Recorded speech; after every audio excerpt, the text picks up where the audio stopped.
Welcome to Relationship Mastery, a podcast for those who want to learn how to master the art of creating happy, healthy, and loving relationships.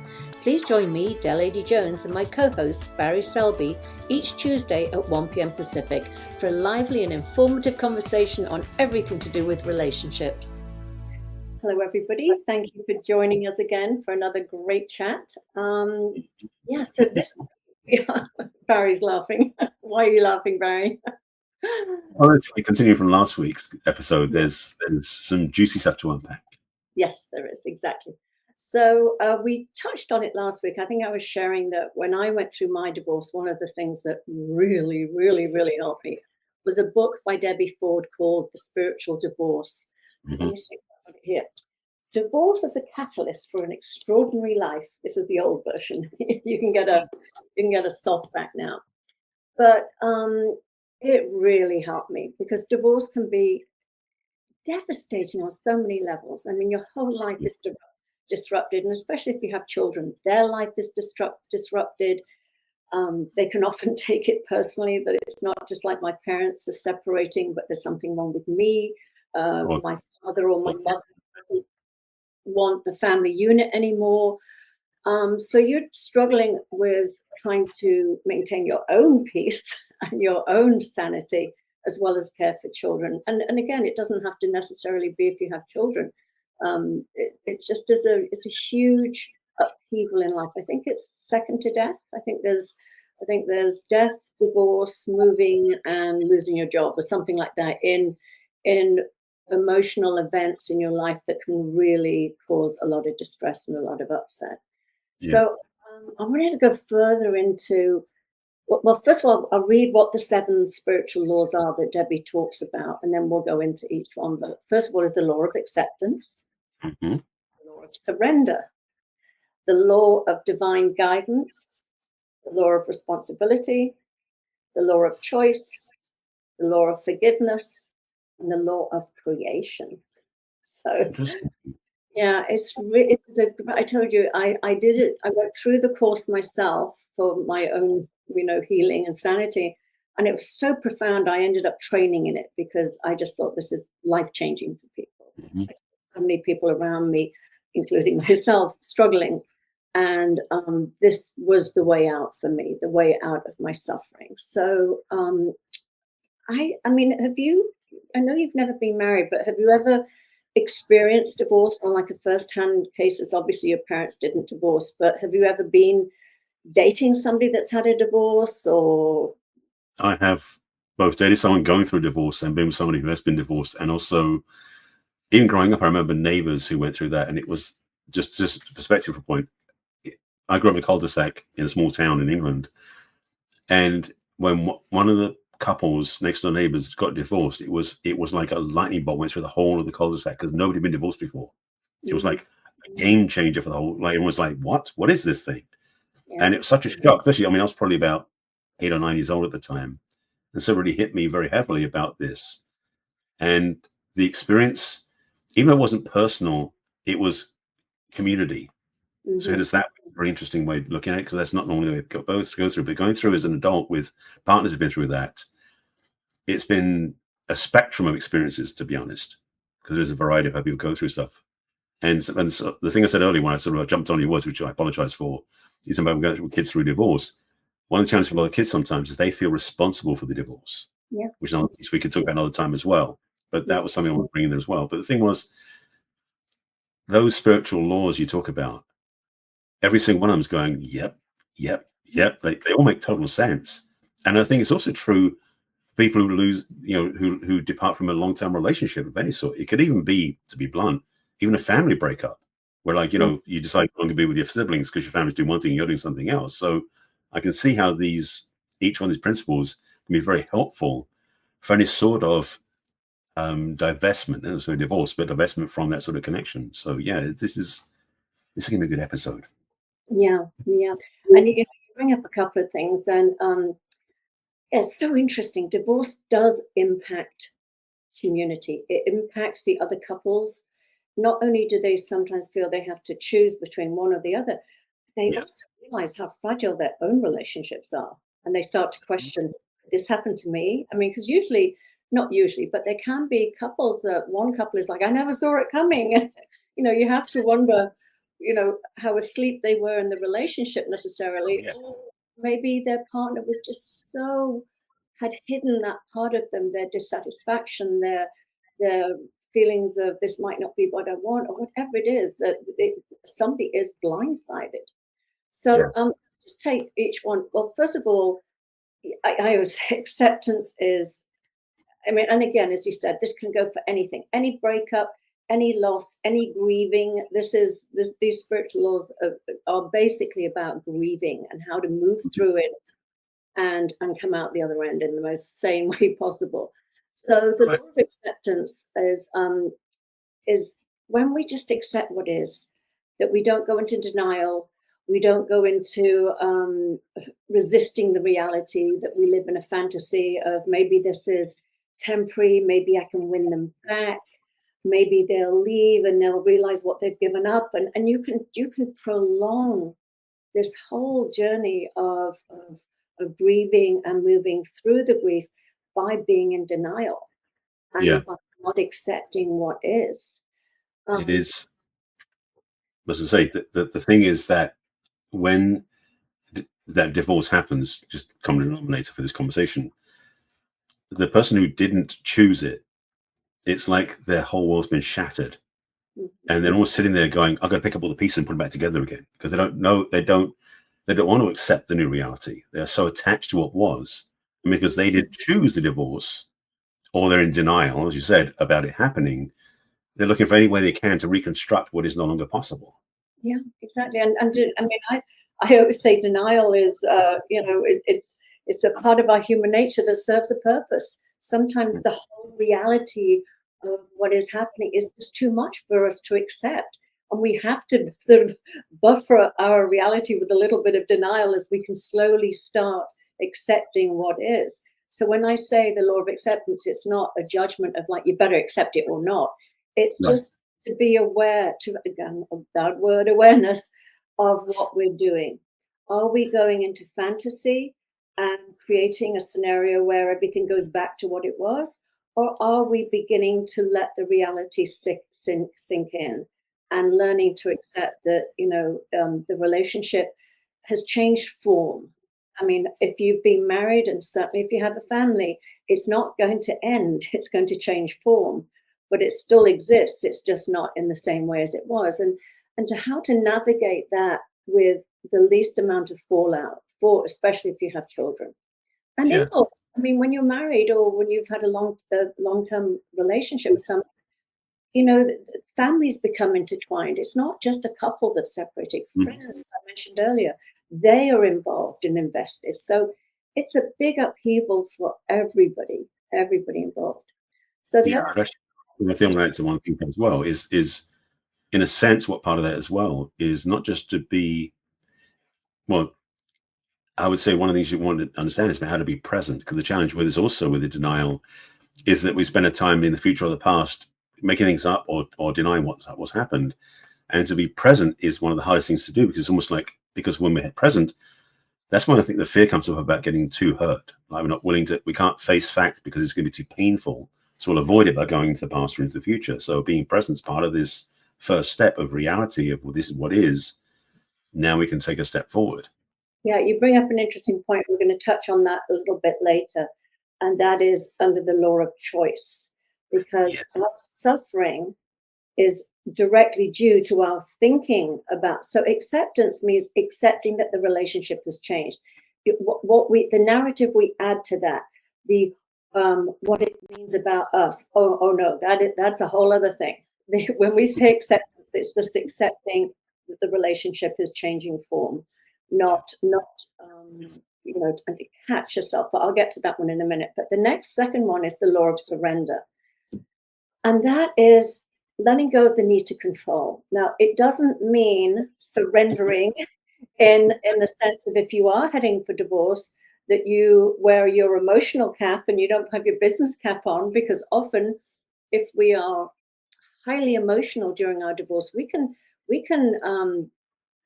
either be so controlling or we can abdicate any control, and we're just so lost that we just let our partner take control of the situation. So it's a fine line of not trying to control everything. Control your side of the street. Control what Yeah. you letting go of the again, the idea that you can win somebody back or that you can make it happen differently.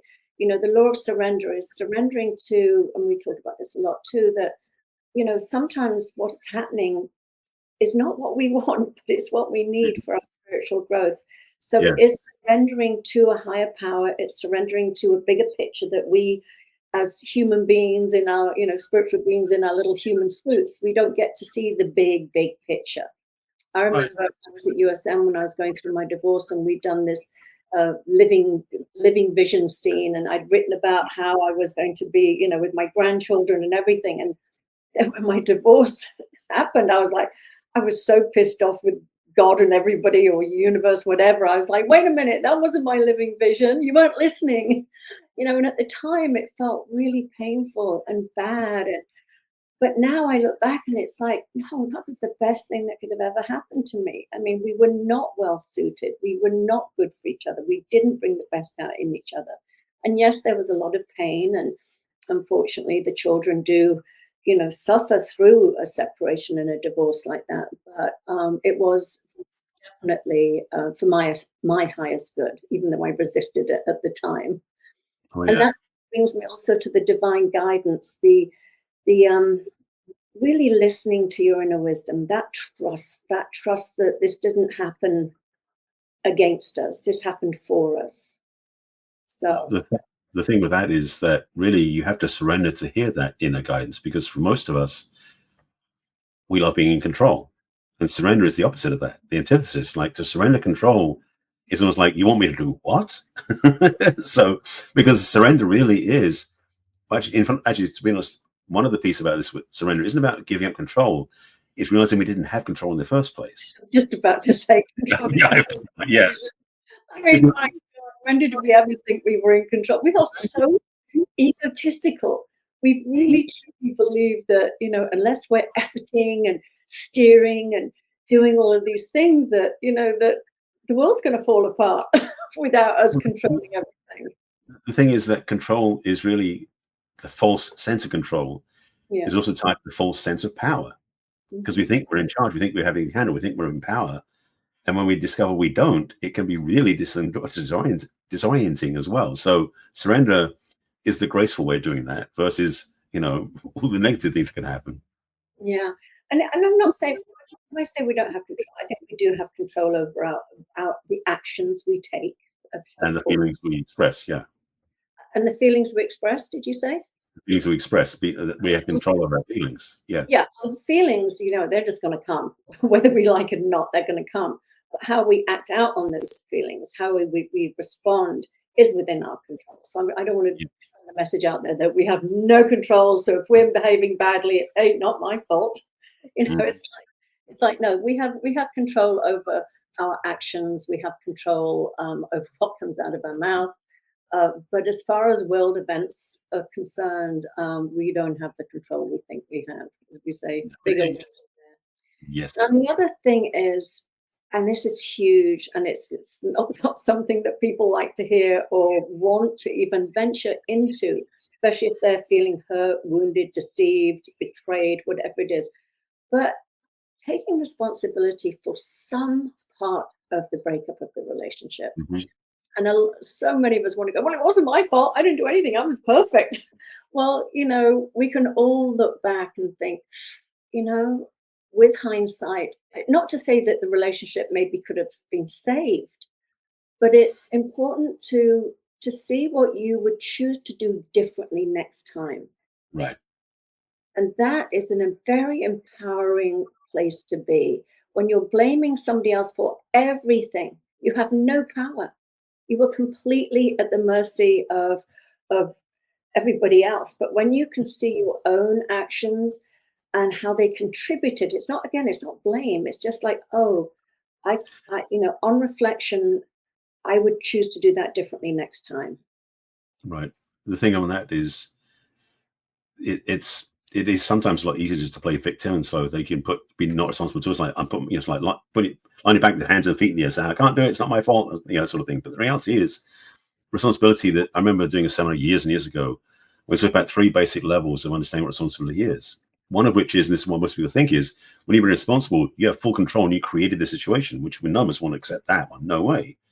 But the second level, which is a little bit more subtle, is that we actually promoted it. We sort of lent into it. We created the situation that way. So we didn't actually make it happen, but we sort of nudged it that direction, which again, most people don't want to do.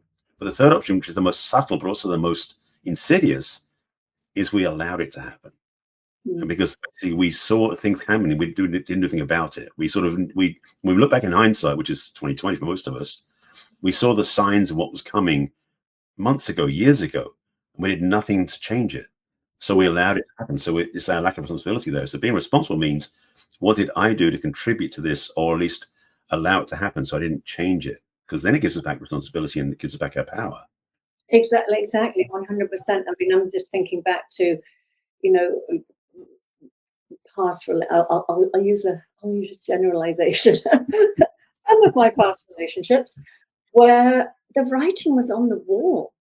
I saw the anger, I saw the rages, I saw that, and I chose to ignore it. Mm-hmm.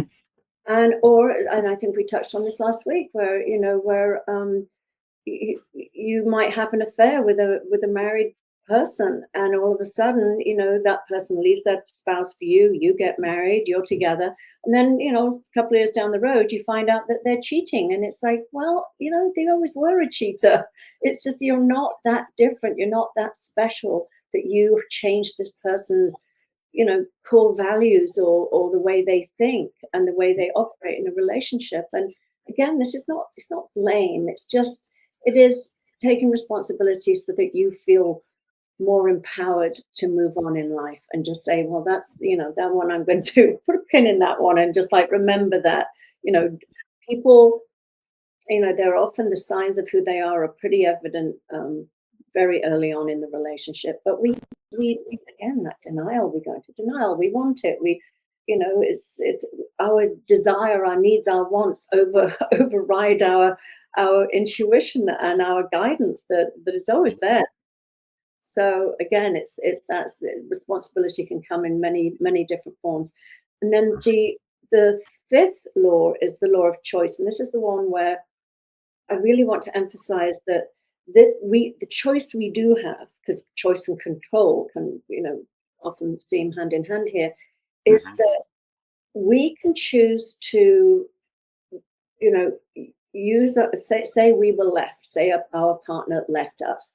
We could take that situation and we could use it to mean that we weren't good enough, that we failed in some way, and we can allow all of those negative thoughts, which are natural and will happen, to flow, instead of sort of just flowing through us, and we observe that thought and don't attach to it or believe it or make it into something bigger than it is. We can also choose a more empowering thought, like, this is not necessarily what I want, but apparently it is for my highest good. There is a spiritual growth here that might not be evident to me, but I trust that is happening. Now, that is a much, well, I believe it's the truth as well, but it's a much more empowering choice of thinking, rather than I'm not good enough, I failed, I wasn't, somebody better out there was, they chose somebody over me, which means I'm less than. All those disempowering thoughts. And I'll put my hand up, I was right there. I was using my divorce at the time to beat myself up, to not really see it, that it was actually for my highest good. So that's where that choice comes in: choosing your thoughts, choosing your reactions, and then choosing, as I said, how you want to move forward, what you want to learn from it, what the responsibility you take, without it being self-flagellation. Right. I created this, I caused this, but just moving forward in a more positive direction. And then the other one is the law of forgiveness. And we often Yeah. say that forgiveness is for ourselves, not for other people. And I know that firsthand right now. I have forgiven, not forgiven somebody, because that's, we forgive ourselves for judging others. But I have reached out to somebody that is upset with me right now, and they're not responding. And I have to remind myself that I reached out in a loving way for myself.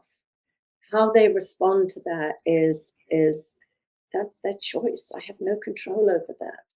Right. But you forgive to move on. It's like we're saying that, you're holding on to that hot coal that you want to throw at somebody. Well, you're the only one being burned, especially if Right. you're ending a relationship with a narcissist. They have completely moved on. You're not even a thought in their mind. So you holding on to that grievance, that pain, that anger or resentment, whatever, you're just hurting yourself. I mean, we would love people to understand our pain when they've caused us pain. Hmm. You've also got to know if somebody is incapable or doesn't want to or has no empathy. You've got to see that it is a complete and utter waste of time saying, hey, I'm over here and I'm hurting right now.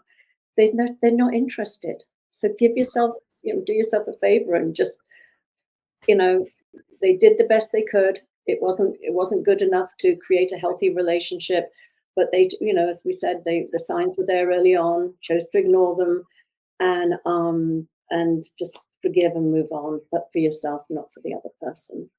Yeah, I want to underscore about that forgiveness is for ourselves, because what we've been taught by religion and culture is that we sort of have to forgive other people. It's in the Bible, you forgive them for, they don't know what they do.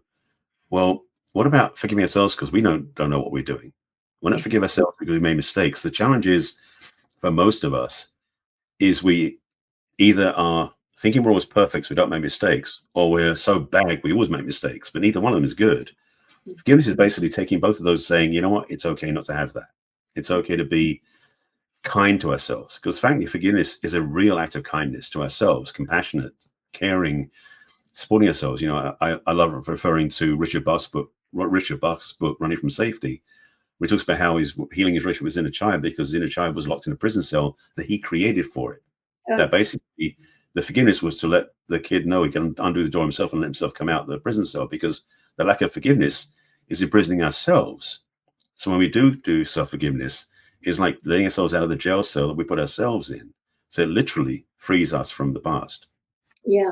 And this is a good one to tie in with that responsibility, because the responsibility isn't an opportunity to as I said, self-flagellate and blame ourselves. And often often our marriages are, if we have not done the healing first, or if it's a young marriage, is often in response to some childhood. We're either marrying our mother or father because there's stuff to be resolved, or we just are in a pattern, and it might not be our conscious choice as an adult. We like, Right. this is my partner for me. We could be either rebelling against our family or conceding to them. So often our first relationships are based on our primary relationship, about how our parents were with each other. So it's a very, very important thing to the forgiveness is huge, and I love that you emphasize this. It's for ourselves. Absolutely. It's to stop being angry at somebody else, but it's to really forgive ourselves for having, innocently got ourselves in this situation, because it is all innocent. I mean, very few of us wake up in the morning and go, "I'm going to be a really bad, evil person today." I'm sure there are some people like that, but no. Let's just there's some whacker doodles out there that Very true. better word, sociopaths out there, or psychopaths who do want to inflict pain on others and enjoy it. But for most of us, we're just innocently bumbling through life, doing the best we can, and we stumble and we hurt people unintentionally. And then the last one I want to get to is the law of creation. To look at this opportunity as a reset. How does that phoenix rise out of the ashes? How do you want to create your life moving forward? And as much as you might have been used to a certain life a certain way, there is something really exciting about wiping the whole slate clean and having a new beginning. And it's a process. It doesn't happen overnight. I think I described a couple of times of, hanging on to my relationship like I was on the edge of a precipice of Yes. 1,000 feet into this abyss and letting go and dropping 6 inches and going, wow, oh gosh, I never thought it was going to be, as peaceful and as great as this feels right now. I mean, it was a complete irrational fear I had. And from that place, I had all the freedom in the world to focus on myself, my Hmm. children, how to create a more stable, more loving environment, how to nurture and take care of myself instead of walking on eggshells and wondering how the hell I was going to manage somebody else's feelings and make them not erupt. And so there is a real freedom to design your life as you move forward in the way that you would like it to be.